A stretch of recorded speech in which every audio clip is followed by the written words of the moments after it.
ಮರಾಠಿ ಬಾಂಧವರಿಗೂ ಪತ್ರ ಮಿತ್ರರಿಗೂ ಹಾಗೂ ಇಲ್ಲಿ ವೇದಿಕೆಯಲ್ಲಿ ಇರ್ತಕ್ಕಂಥ ನಮ್ಮ ಎಸ್ ಎನ್ ನಾರಾಯಣ ಸ್ವಾಮಣ್ಣನವ್ರಿಗೂ ಮತ್ತು ನಮ್ಮ ಗೋವಿಂದರಾಜ್ ಅವರಿಗೂ ಮತ್ತು ಅಧಿಕಾರಿಗಳಿಗೂ ಎಲ್ಲ ಸೇರಿ ವಂದಿಸ್ತೇವೆ. ಮತ್ತು ಈ ಮರಾಠಿ ಜನಾಂಗದಲ್ಲಿ ಏನು ಯಾವ ಥರ ಏನು ಅನ್ನೋದು ಪುಟಗಳಲ್ಲಿ ನೀವು ಮೊದಲಿಂದ ಓದ್ತಾ ಬಂದಿದ್ದೀರಿ.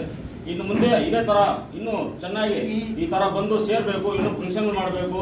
ನಮ್ಮ ಶಾಸಕರಿಗೆ ನಮ್ಮ ಆಶೀರ್ವಾದ, ಅವ್ರ ಆಶೀರ್ವಾದ ನಮ್ಗೆ ಬೇಕು. ಇನ್ನು ಮುಂದೆ ದಿನಗಳಲ್ಲಿ ಚೆನ್ನಾಗಿ ನಮ್ಮ ಅನುಕೂಲಗಳೆಲ್ಲ ಅವರು ನಮಗೆ ಇದು ಮಾಡಿಕೊಡ್ಬೇಕಾಗಿ ಅವರಲ್ಲಿ ನಾನು ಮನವಿ ಮಾಡ್ಕೊಳ್ತೀನಿ.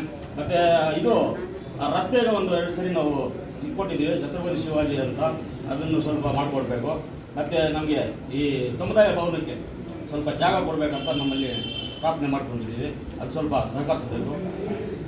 ಈ 2 ಮಾತು ಮಾತಾಡಿ ಇದು ಮಾಡಿದ್ದೀವಿ. ಎಲ್ಲ ಬಂಗಾರಪೇಟೆ ತಾಲೂಕಿನ ಮರಾಠ ಸಮಾಜ ಇವರೆಲ್ಲರ ಒಗ್ಗಟ್ಟೊಂದಿಗೆ ಇವತ್ತು ತಾಲೂಕು ಕಚೇರಿಯಲ್ಲಿ ಛತ್ರಪತಿ ಶಿವಾಜಿ ಮಹಾರಾಜರ ಅವರ ಜನ್ಮದಿನೋತ್ಸವವನ್ನು ಆಚರಣೆ ಮಾಡ್ತಾ ಇದ್ದೀವಿ. ಅವರು ಶಹಾಜಿ ಭೋಂಸ್ಲೆ ಮತ್ತು ಜೀಜಾಬಾಯಿ ಅವರ ಮಗ ಶಿವಾಜಿ. ಅವರಿಗೆ ಗುರು ಯಾರಪ್ಪ ಅಂದರೆ ಅವ್ರ ತಾಯಿನೇ ಗುರು. ಅವ್ರು ಸಣ್ಣ ಮಗುವಿದ್ದಾಗಲೇ ಅನೇಕ ಮಹನೀಯರ ಕಥೆಗಳನ್ನು ಅವ್ರಿಗೆ ಹೇಳ್ತಾ ಇದ್ರಂತೆ, ವೀರ ಕಥೆಗಳು ಹೇಗಿರಬೇಕು ಅಂತೇಳಿ. ಆ ಸಣ್ಣ ಮಗು ಇದ್ದಾಗಲೇ ಅವ್ರ ತಾಯಿ ಹೇಳ್ತದಂತೆ. ಅವರು ಈ ಪುಣೆ ಇರ್ತಕ್ಕಂಥ ಶಿವನೇರ ದರ್ಗಾದಲ್ಲಿ ಅವರು ಜನನ ಆಗ್ತಾರೆ. ಆಮೇಲೆ ಈ ಕರ್ನಾಟಕದ ಅಳಿಯ ಕೂಡ ಹೌದು.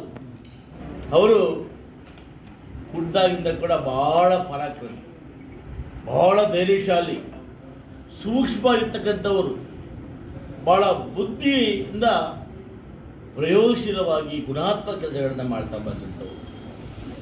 ದಾದಾಜಿ ಕೊಂಡದೇವ ಅಂತಕ್ಕಂಥವರು ಇವರ ಗುರು. ಮಾತು ಕೊಟ್ಟರೆ ಆ ಮಾತು ಯಾವತ್ತೂ ನೀವು ತಪ್ಪೋದು. ಭಾಳ ಹಠ, ಛಲ, ಕೆಲವು ಸಮಯದಲ್ಲಿ ಭಾಳ ಹೊರಟು ಕೂಡ. ಅದೇ ಬರಾವು ಕೆಲವು ಸಮಯದಲ್ಲಿ ಭಾಳ ಹೊರಟಾಗಿ ಕೂಡ ಬಿಹೇವ್ ಮಾಡ್ತೀರಿ. ಆದರೂ ಕೂಡ ನಿಮ್ಮಿಂದ ಸಮಾಜದಲ್ಲಿ ಯಾರಿಗೂ ತೊಂದರೆ ಇಲ್ಲ. ಇವತ್ತು ಬಂಗಾರಪೇಟೆ, ಮಾಲೂರು, ಕೋಲಾರ ಜನತೆ ನೀರು ಕುಡಿತಾ ಇದೆ ಅಂದರೆ ಅದು ನೀವು ಕೊಟ್ಟಕ್ಕಂಥ ಭೂಮಿ ಉದ್ದ ಧಾನ್ಯದ ಕುಡಿತಾ ಇದೆ. ಭಾಳ ಜನ ಗೊತ್ತಿಲ್ಲ. ಅವ್ರು 1 ಎಕರೆಗೆ ಹಿಂದೆ ಶಾಸಕರಿದ್ದರು, ನಿಗದಿ ಮಾಡಿದ್ದು ಕೇವಲ 60,000 ರೂಪಾಯಿ. ಯಾರು ಕೊಡ್ತಾರ? 60,000 ರೂಪಾಯಿ ಅಂತೆ ಸುಮಾರು 125 ಜಮೀನನ್ನು ಈ ರೈತರು ಧಾರಾಳ ಸರ್ಕಾರ ಬಿಟ್ಕೊಂಡು ಡ್ಯಾಮ್ ಕಟ್ಟಿಗೆ ಬಿಟ್ಕೊಂಡು. ಇಂಥ ಉದಾರ ಮನೋಭಾವನೆ ಯಾರು ಬರೋದಿಲ್ಲ. ಇವತ್ತು ಹೆರಗೋಳದಲ್ಲಿ ವಿಶೇಷ ಡ್ಯಾಮ್ ಕಟ್ಟಿದ್ದೇವೆ. ಇವತ್ತಲ್ಲಿ ಈ ಬಜೆಟಲ್ಲಿ ನಾನು ಆ ಪ್ರವಾಸೋದ್ಯಮ ಮಾಡಬೇಕು, ಆ ಭಾಗ ಅಭಿವೃದ್ಧಿ ಮಾಡಬೇಕು ಅಂತೇಳಿ ಏನು ಹೇಳಿದ್ದೀನಿ ಅದನ್ನು ಪ್ರಯತ್ನವನ್ನು ಈಗ ಮಾಡ್ತಾ ಇದ್ದೀನಿ. ನಿಮ್ಗೆ ಗೊತ್ತಿದೆ, ಹಿಂದೆ ಹೆರಗೋಳು ಹೋಗ್ಬೇಕಾದ್ರೆ ಎಷ್ಟು ಕಷ್ಟ ಆಯ್ತು ರಸ್ತೆಗಳು ಮೊದಲು. ಇವತ್ತು ಈ ಬೂದಿ ಕೂಡ ಸ್ವಲ್ಪ ಒಂದು 5 ಕಿಲೋಮೀಟರ್ ಮಾಡಿಬಿಟ್ರೆ ಬ್ರೇಕ್ ಹಾಕೋಂಗೇ ಇಲ್ಲ. ಎಲ್ಲರೂ ಆಕ್ಸಿಡೆಂಟ್ ಆದ ಮಾತ್ರ ಹಾಗೆ ಇವತ್ತು ನೋಡಿ, ಈಗ ಗಾಜದಿಂದ ಹಾರೋ-ಮೈಲ್ ಮುಖಾಂತರ ಆ ಸೋಲಾರ್ ತನಕ ರಸ್ತೆ ಒಂದು ಮಾಡಿಬಿಟ್ರೆ 5 ಕಿಲೋಮೀಟ್ರು ನಿಮ್ಮೂರ್ವರೆಗೂ ಎಲ್ಲೂ ತಾಪತ್ತಿರೋದಿಲ್ಲ. ರಸ್ತೆ ಮಾಡಿಬಿಟ್ಟಿದ್ದೀನಿ, ನಿಮ್ಮ ಕುಡಿಯೋ ನೀರು ಕೊಟ್ಟಿದ್ದೀನಿ, ಡೆವಲಪ್ ಮಾಡಿದ್ದೀನಿ. ಮನೆ ಅಂಬುಬಾಯಿ ಮನೆ ಊಟಕ್ಕೆ ಹೋಗಿದ್ದೀನಿ. ಒಂದು ಒಳ್ಳೆ 5ರಲ್ಲಿ ಎಲ್ಲಿ ಆ ಡ್ಯಾಮ್ ಪಕ್ಕದಲ್ಲಿ ಒಂದು ಕೆಸರು ಕಟ್ಟಿದ್ದಾರೆ, ಭಾಳ ಚೆನ್ನಾಗಿತ್ತು. ಒಳ್ಳೆ ಊಟ ಹಾಕಿದ್ರು ಪಾಪ. ಊಟ ಹಾಕಿ ಅದೇ ದೊಡ್ಡ ಬುಟ್ಟಿ ಕೊಟ್ಟರು. ಅದಕ್ಕೆ ನಾನು ಇವತ್ತು 40 ಲಕ್ಷ ರೂಪಾಯಿಗಳೆಲ್ಲ ರಸ್ತೆ ಮಂಜೂರು ಮಾಡಿದ್ದೀನಿ. ಅವ್ರು ಎಕ್ಸ್ಪೆಕ್ಟ್ ಮಾಡಿರ್ತಾರೆ, ಕೆಲಸ ಒಂದು ವಾರದಲ್ಲಿ ಶುರು ಆಗ್ತದೆ.